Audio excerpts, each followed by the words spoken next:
বন্ধুরা, প্রিয় নিবাস ইউটিউব চ্যানেলে তোমাদের সবাইকে স্বাগত। কেমন আছো তোমরা? আশা করি অনেক ভালো আছো, সুস্থ আছো। আজ চলে এলাম নতুন আরেকটি ভিডিও নিয়ে। সকালে পুজো দিয়ে পারণি সেরে প্রথমে একটু চা বানিয়ে চা খেয়ে তারপর রান্না বসালাম। অবশ্য শুধু চা না, চার সাথে আবার মুড়িও খেলাম। আমরা যেদিন নিরামিষ খাই সেদিন চার সাথে বিস্কুট খাই না, কারণ দেখা যায় বিস্কুটের ভেতরে অনেক সময় ডিম দেওয়া থাকে। এই কারণে বিস্কুট না খেয়ে চায়ের সাথে মুড়ি খাই। গতকাল তো চা খাইনি, এই কারণে প্রচণ্ড মাথা ব্যথা করছিল। আসলে কি হয়, ওই যে দুই বেলা তো চা খাওয়া অভ্যাস, আর এই কারণে চা না খেলে মাথার ভেতর প্রচণ্ড যন্ত্রণা করে। চা খাওয়ার সময় ওদের বাবাও বলছিল যে অনেক নাকি মাথার ভেতর যন্ত্রণা করছে। এখন চা খাওয়ার পর শুনি একটু ভালো লাগছে। এই যে দেখছো, এক পাশে ভাতটা বসানো হয়ে গেছে, আর এক পাশে ডালটা ভেজে তারপর ভালো করে ধুয়ে এখন দিলাম প্রেসার কুকারে ডালটা সেদ্ধ হওয়ার জন্য।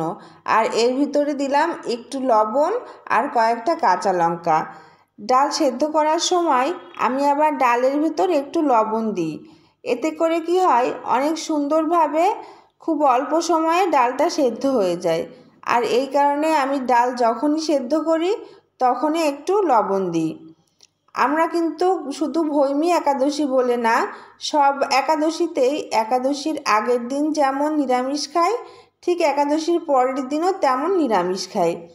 আর এই যে দেখছো ডাল রান্না করছি, আজ রান্না করছি আইরির ডাল। এই ডালটা অবশ্য ওদের বাবাই রান্না করতে বললো। ওদের বাবা আবার এই ডালটা খেতে খুব পছন্দ করে, আর এই কারণে প্রায় দিনই আমার আবার এই ডালটা রান্না করতে হয়। আমি অবশ্য খুব একটা পছন্দ করি না, কিন্তু তারপরও তোর বাবা পছন্দ করে, এই কারণে রান্না করতে হয়। আমি কিন্তু বিয়ের আগে এই ডালটা কোনো দিনও খাইনি। বিয়ের পর শ্বশুরবাড়ি এসে দেখি এই ডালটা বাড়ির সবাই খুব পছন্দ করে।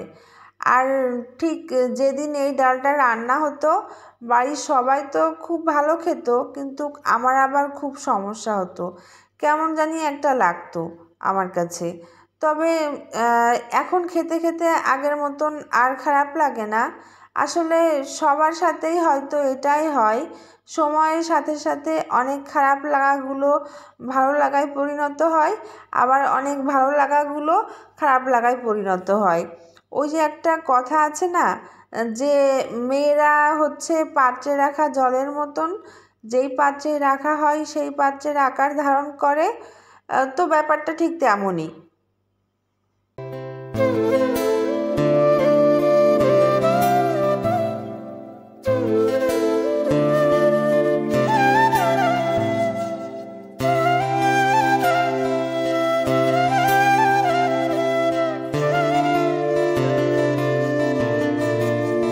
কাছে এবং দূরে তোমরা যে যেখান থেকে আমার এই ভিডিওটা দেখছো, তাদের সবাইকে বলবো ভিডিওটা ভালো লাগলে অবশ্যই একটা লাইক দেবে এবং কমেন্টের মাধ্যমে তোমাদের মূল্যবান মতামত জানাবে।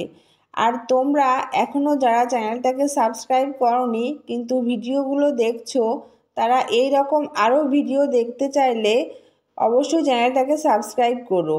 আর ইতিমধ্যে যারা চ্যানেলটাকে সাবস্ক্রাইব করেছো তাদের সবাইকে আমার পক্ষ থেকে অসংখ্য ধন্যবাদ। তোমরা তো দেখলেই যে ভাতটা হয়ে গেল, আর এখন বেগুন ভাজবো আর আলু ভাজবো। আর পাশের গ্যাসটাও একটু কমিয়ে দিয়ে তারপর ঢেকে দিলাম। ডালটা আস্তে আস্তে ফুটতে লাগুক, ভাজাগুলো হয়ে গেলে তারপর ডালে ফোড়ন দেব। আর আজকে রান্না করব আইরির ডাল, পালং শাক, বেগুন দিয়ে, আলু দিয়ে, আর তার সাথে টমেটো, আমশি আর কুল দিয়ে টমেটোর চাটনি, আর বেগুন ভাজা, আলু ভাজা, পাঁপড় ভাজা, আর হচ্ছে আলু ভাতে। এটাই হচ্ছে আজ আমাদের মেনু।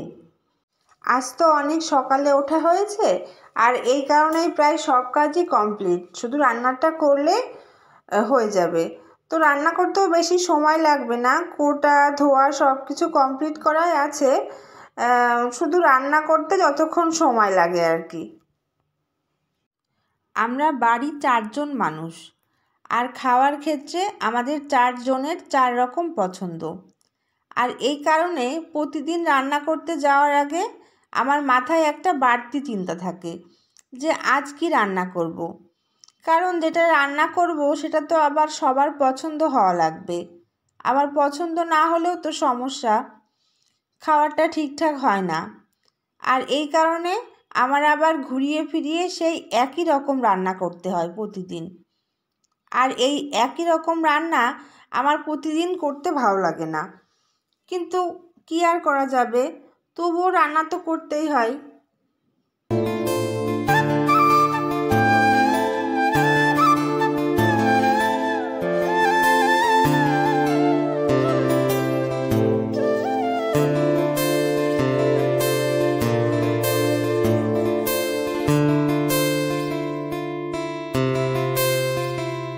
আলু ভাজা হয়ে গেল, এখন কড়াইতে তেল দিয়ে তার ভেতর দেব 5 ফোড়ন, তেজপাতা আর শুকনো ঝাল দিয়ে তারপরে তেলের ভেতর ডাল দিয়ে দেব। এই যে দেখছো ডালটা আমি যেইভাবে রান্না করছি, আমি কিন্তু সবসময় এইভাবেই ডাল রান্না করি। শুধু ফোড়ন দেওয়ার সময় কড়াইটা ব্যবহার করি, আর পুরো ডালটাই রান্না করি প্রেসার কুকারের ভেতর। তো এতে করে আমার অনেকটাই সুবিধা হয়, কারণ দেখা যায় যে ডালটা যদি আমি পুরোটাই কড়াইতে রান্না করতাম তাহলে আমার কড়াইটা অনেকটা সময় আটকে থাকতো, আবার অন্যান্য রান্নাগুলো করতেও আমার দেরি হতো।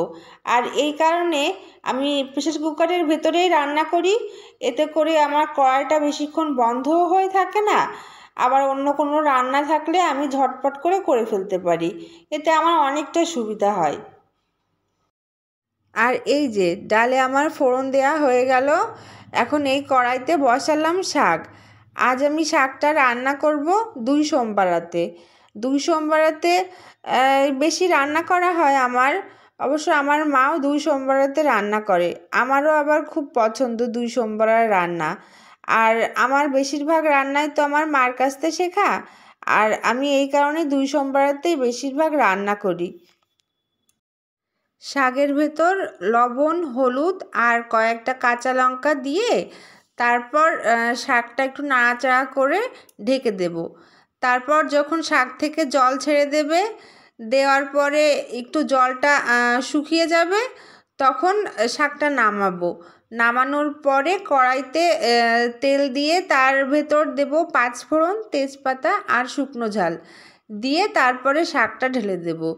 আর নামানোর আগে একটু মিষ্টি দেব, মিষ্টি দিয়ে তারপর হচ্ছে শাকটা নামাবো। আমি অবশ্যই এইভাবেই শাক রান্না করি, এটাই আমার কাছে খুব ভালো লাগে। আর যেদিন শাকটা অবশ্য রান্না করা হয় ওই দিনের থেকে আমার তার পরের দিন শাকটা খেতে আরও বেশি ভালো লাগে। এই যে দেখছো আমার কিন্তু শাকটা রান্না হয়ে গেছে, আর টমেটোর চাটনিটাও প্রায় হয়ে এসেছে। তো তোমাদের সাথে পুরো রান্নাটা শেয়ার করতে পারলাম না, কারণ পুরো রান্নাটা শেয়ার করতে গেলে ভিডিওটা অনেক বেশি বড় হয়ে যেত। তো যাই হোক, ভিডিওটা আর বেশি বড় করব না, আবার দেখা হবে নতুন কোনো ভিডিওতে। সেই পর্যন্ত তোমরা সবাই ভালো থেকো, সুস্থ থেকো। আর ভিডিওটা দেখার জন্য তোমাদের সবাইকে অনেক ধন্যবাদ।